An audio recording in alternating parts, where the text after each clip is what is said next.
Hello YouTube and welcome back to another Dare to Game video. Today we're playing Elden Ring and I'm going to be showing you the best quality straight swords. So there are 9 of them in the game and these are straight swords that do not require any arcane, faith, or intelligence to use, just strength and dexterity. So for those of you who just want to be a knight, warrior, samurai, whatever you want to be without having all that magic and other nonsense thrown in, then these are the straight swords for you. So we're going to be going down from 9 to 1 from worst to best, so we're starting off with the worst one here, and I will show you where to get these swords. So the first one we have here is the cane sword, which as you can see, just kind of looks like a cane. I mean, obviously the wooden part that would normally be the scabbard on a cane sword that would keep the blade hidden is not there, but I'm assuming that that is exactly what this weapon is supposed to be. For attributes required to use this one, 8 for strength and 11 for dexterity, and for scaling we have a D rating for strength and a C rating for dexterity. Now it's the worst out of the straight swords, but at plus 25 it's still a pretty solid weapon. Its attack power being 473, so obviously it's the worst on this list, but it's still better than other weapons in the game. Plus, I guess if you're doing a sort of roleplay, it would be good for that. Like almost all of the ones on this list, it can be upgraded using Ashes of War, but it starts off with the square off special attack. And the description for that is the skill starts with a horizontal sword stance, slash up through enemy guards with a normal attack, or run and thrust with a strong attack. So it's just a, oops, I forgot I had my shield on. You can do a upward one like that, or a big powerful upward thrust with the heavy attack. So it is one of the better, I guess, starting off special attacks, but you're probably just going to want to put whatever your favorite Ashes of War on it to make this weapon considerably better. As far as how to get this sword, it is a mid-game region because it's going to be up here in the capital in the Altus Plateau, so you have to have made your way through to here. But once you have, it'll be near the West Capital Rampart Site of Grace. From here, you're just going to leave out this southern door. You're going to drop down these stairs immediately outside the doorway. Then you're going to turn around this corner, and it'll be on this body here at the end of the hallway. So it's pretty easy to get. Like I said, it is kind of a mid-game location, but as far as getting it, you don't have to fight anyone or go anywhere hard. It's really easy to get. So not the best sword in the game, but it doesn't require any extra things, so if you're going for a quality build, it is usable. So that's number 9. Let's move on to number 8. So at number 8 we have the weathered straight sword. So this one is I guess a pretty standard looking sword design. It's quite a bit wider at the base and tapers off towards the tip, so it would give me the assumption that it was meant at least partially for thrusting, but also given the heft of it that it would be pretty good for slashing. So other than being really short, it looks like a pretty cool sword. As far as attributes required to use this one, strength of 7, dexterity of 10, and that's it. Attribute scaling, D for strength and C for dexterity. Our attack power on this one is 518, so a decent step above the cane sword. This one also has the square off special attack just on it to start with, but it can be upgraded using Ashes of War, so you can kind of make it however you like. As far as getting this one, you can just get it from commoner enemies, so this is a random drop one, unfortunately, so you're going to have to just keep killing enemies until one of them drops it. The higher your arcane skill is, the more likely that they'll drop it, but basically you just have to find commoners and grind them out. So the best way to find commoners is kind of these ones that are just digging along the ground, because they don't really see it coming.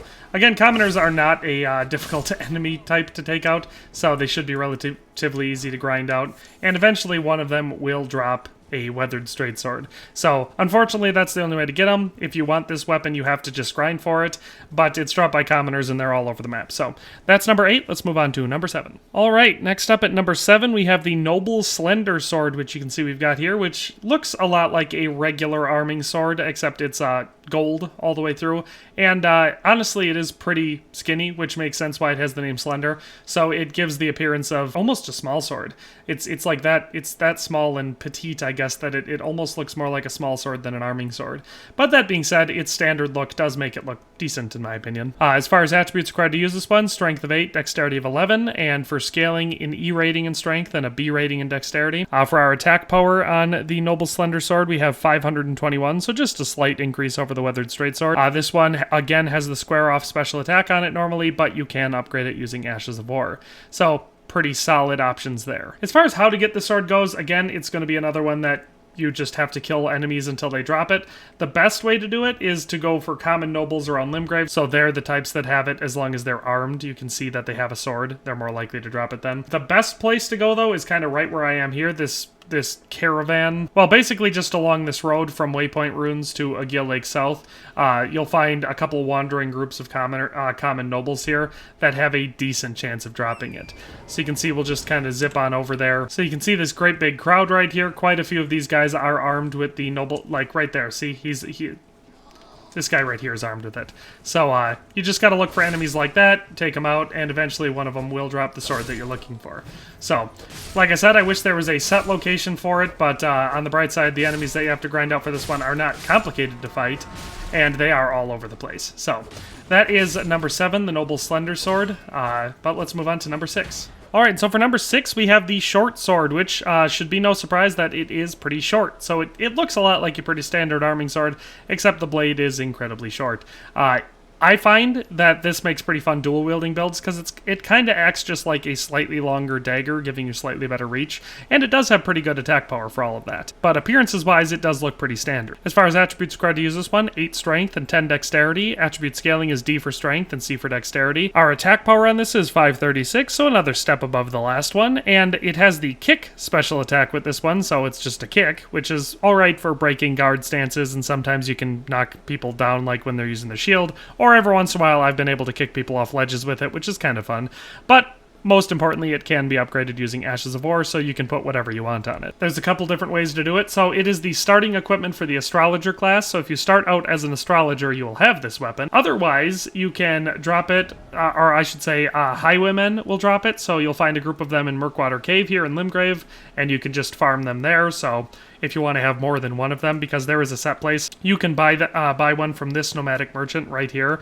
So in northern Limgrave here, pretty close to the Saints Bridge site of Grace. You can purchase one from him here, and I'll show you that. But you can also farm it from the Highwaymen inside Murkwater Cave. So if you want to get more than one of these in a playthrough for a dual-wielding build, it is totally possible. And so like I said, right here at this nomadic merchant, you can purchase the short sword from him for 600 runes. Doesn't cost much money, so obviously if you want to get it, it shouldn't be that hard. So that is number 6, the short sword. Let's move on to number 5. Alright, and so at number 5, we've got a more unique looking weapon here. Unique in a bad way, at least in my opinion, because it looks not great. Obviously very fantasy or maybe even steampunk kind of thing, where it's got big old gaps in the blade. It would just make it structurally unsound, and crossguard would be wholly inadequate for blocking anything. But anyway, other than my small scruples aside, it's not that bad looking of a weapon. As far as attributes required to use this one, 10 for strength and 16 for dexterity. For scaling, we have a B rating for dexterity, so not bad there, and a D rating for strength. As far as attack power on this one goes, we have 541, so another decent step above the last one. This one has the spinning slash special attack, which is one of the better stock special attacks for a straight sword, and most importantly, it can be upgraded using Ashes of War, so you can make it whatever you want. So as far as that special attack goes, it's not bad. Does decent damage, can hit multiple times on the same target, or hit multiple targets all around you. So it can be useful. As far as how to get this one goes, it is a drop from bladed Talon eagles, which you can find just a whole bunch of them here in Stormvale Castle. They have a decently high chance of dropping it, so as far as grinding out weapons go, as far as I know, it's not a static drop. You do have to grind for it, so you'll probably have to kill a whole bunch of them before they drop one, but it doesn't seem to take very long because I always get them pretty quickly when I'm going for them. As far as what those enemies look like, you can see one sitting right there. So when they attack, they'll have some of these on their legs. They're kind of an annoying enemy. They're probably quickest and easiest to take out just using either magic or ranged, because then you don't have to worry about trying to hit them as they attack you. But there are a number of them scattered throughout the castle, so you can see right here in this section there are 2. They're relatively easy to combat, even with a bladed weapon. Like I said, it makes it considerably easier if you're using magic or ranged, because then you don't have to worry about getting close to them, but they're not that complex of an enemy. So you just keep killing those bad boys until they drop it for you, and that is how you get the Eagle's Talon. So next up at number 4, we have the Ornamental Straight Sword, and now this is a pretty cool one for a couple reasons, one of which being it does have a very unique look to it. I mean, it comes very close to just having a standard sword design. It's not that different from a cruciform style with a straight crossguard. It's obviously just got more of a curved looking one. But looks pretty cool, I think. But one of the more significantly cool things about it is just one of them. If you go into two-handed mode, you can dual wield them. So it's one of the few weapons in the game that has... I shouldn't say one of the few, but one of the only straight swords, or maybe the only straight sword that has this ability. So just owning one of them will give you the ability to dual wield it. So, pretty cool there. As far as attributes required to use this one, 10 for strength, 14 for dexterity, D scaling for strength, and B scaling for dexterity. So once again, we have a nice B scaling for that. Our attack power on the Ornamental Straight Sword is 548. But of course, since you can dual wield it, it maybe should be considered a little bit higher since you can attack so much faster with it. This one has the Golden Tempering special attack and cannot be upgraded using Ashes of War. So the special attack, it says, cross the two swords to grant their attacks Holy Essence while in effect. Strong attack performs a dual wielding combo attack. So you do it like this, and then you can do your strong attack, which is pretty dang powerful and does quite a bit of damage. So it is a more unique special attack than most of them have, but the trade-off is obviously that you cannot switch it using different Ashes of War. So I like the Ornamental Straight Swords. I find them to be pretty dang great, especially early game, and you can get them very early game.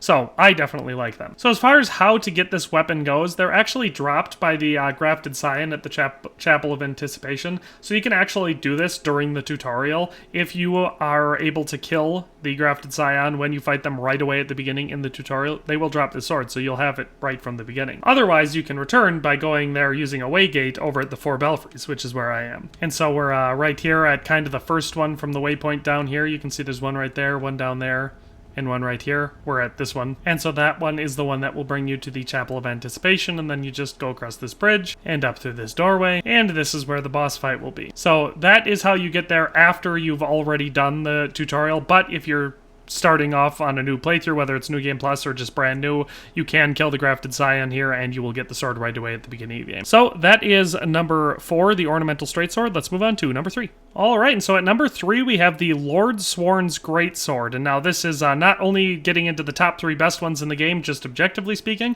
but also my top 3 favorites. So the LORDSWORN'S Greatsword is one of the cooler looking ones. It looks pretty close to a realistic arming sword. It's not really that bad. Obviously the blade's a little bit thick and the proportions of hilt to blade are a little bit off, in my opinion at least, but it still does look pretty cool and does have the appearance of actually being a real arming sword. As far as attributes required to use this one, going to be balanced, 10 for strength, 10 for dexterity. Unfortunately, the scaling isn't quite as good as a couple of the earlier ones, having a D rating in both dexterity and strength. That being said, our attack power for this one is significantly higher than a lot of the other ones, being 555, so decently high there. It has the square off special attack, which I've already demonstrated, but can do so again. But most importantly, unlike the Ornamental Straight Sword, this one can be upgraded using Ashes of War. So just using that special attack, again, we go into our stance and we can either do a big old heavy swinging attack or a powerful upward thrust.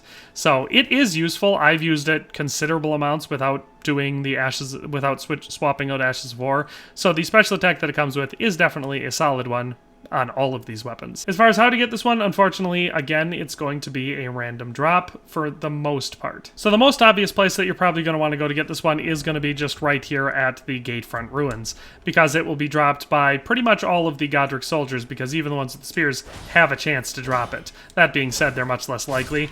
But the ones who are most likely to drop it are going to be the ones with the brass shields and the obviously the sword that we're looking for. So you can see that he's wielding it. That means he's got a decent chance of dropping it. So this is going to be an obvious place to try grinding this one out early in the game, or I guess at any point in the game if you don't have it, just because there's a good concentration of Godric soldiers, and so therefore you'll find a lot of these here. But that being said, there is a more consistent way to get one of these in a playthrough. Now, I could be wrong about it, but it seems to drop pretty consistently over here from a soldier, a specific guy at the 4th Church of America. So if you want to get it just once, as far as I know, it only works once per playthrough to get it consistently like this.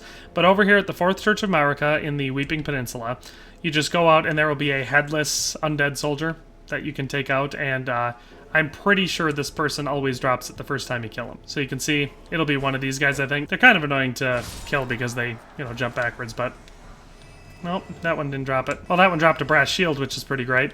So, maybe it's just that these two have a higher drop rate, because I seem to have gotten it very consistently in multiple playthroughs from them, and as you just saw, I just got a brass shield, which normally has a pretty low percentage of drop rate. So if you come to the 4th Church of America, this is probably maybe even a better place to grind it out than the Gatefront Ruins, because there's just 2 of them here. They both have a chance to drop it, and of course also the brass shield, which is one of the best medium shields in the game. So that is number 3, the LORDSWORN'S Straight Sword. Let's move on to number 2. Alright, so for our number 2 best weapon in the game, we have the Longsword, which is just going to be your most stock looking arming sword in the game, and also probably the best looking arming sword in the game. Or I shouldn't say the best, because number 1 is my favorite. But as far as looking like an actual arming sword, or maybe even what you might call a longsword, just because it kind of looks like a hand and a half, maybe.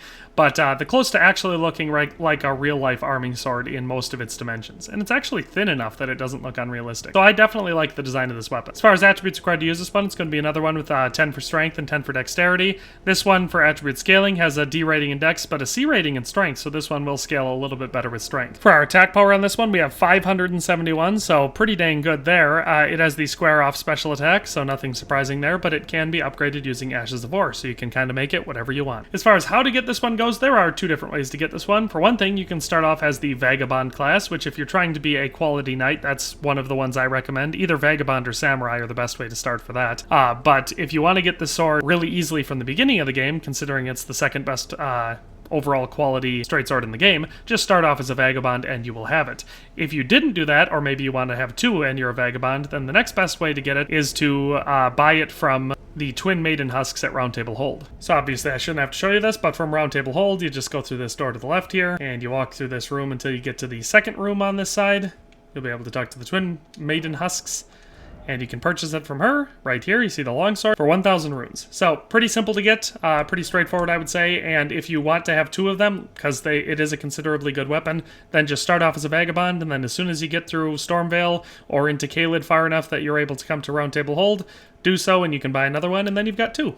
So that's number 2, the longsword. Let's move on to the number 1 best quality straight sword in the game. Alright, finally at number 1 for quality straight swords, we have my personal favorite overall straight sword, not even just for quality. I like this better than all the magical ones too, because it's, A, I love the way it looks, and B, it just performs really well. So as far as design on this one, it's got a very realistic design, seen in quite a few historical examples. So this one is obviously a bit heavier at the base, which indicates that it's going to be a real good chopping weapon. I know people like using these for cutting in real life. They're an excellent weapon, but it's also tapered to a pretty fine point, so it would be pretty dang good for thrusting as well. So I really like the broadsword. I love the design of this weapon. I think it looks excellent. As far as attributes required to use this one, 10 for dexterity, 10 for strength, and this one's going to have the same scaling as the longsword, D for dexterity and C for strength, but we are going to get a boost with this one to 584 for the attack power. So out of all of the straight swords in the game that don't have a faith, intelligence, or arcane requirement, this one has the highest attack power. It also has the square-off special attack and can be upgraded using Ashes of War. So like I said, not only is this the best quality straight sword in the game, but it is my personal favorite. So there are, just like the longsword, there are 2 ways to get this one. Either A, you can start off as a confessor, because it's part of the starting equipment for the confessor class. So if you want to get 2 of these in your first playthrough, hint hint, the only way is to start off as a confessor. But that will start you off with this weapon. Then the next place that you can get it is going to be right here in Limgrave. So you can make your way down to the coastal cave. Basically, you just, from the first steps, you just go along here and you'll be able to climb down this slope until you get to a beach. And then the coastal cave is in here, and there's a site of grace there. But then outside of the coastal cave, over here, there's a nomadic merchant. So you can see there's the cave right there. We're just going to head over to the east here under this little collapsed overpass, and you can talk to the nomadic merchant that's sitting under here, and you'll be able to purchase it from this guy for 1,800 runes. So pretty simple to get, pretty straightforward. Like I said, either start as a confessor or buy it from the merchant, and in my opinion, and just for my personal preferences and based on the stats that I've observed, it is the best quality straight sword in the game. So if you want to be a knight, you don't want to use magic, you don't want to use faith, you just want to be a regular bread and butter knight, you got to go for the broadsword because it doesn't get any better than this. So that is all of the 9 quality straight swords in the game and where to find them. Hope you enjoyed this video, hope you found it useful, but we'll see you next time. Thanks for watching another Dare to Game video. If you liked this video, please leave a like and a comment. If you haven't already, be sure to subscribe to the channel. If you like my content and would like to support this channel, consider becoming a member today for as little as $1.99 a month. It makes a huge difference. But in any case, thanks for watching and have a nice day. I'll see you next time.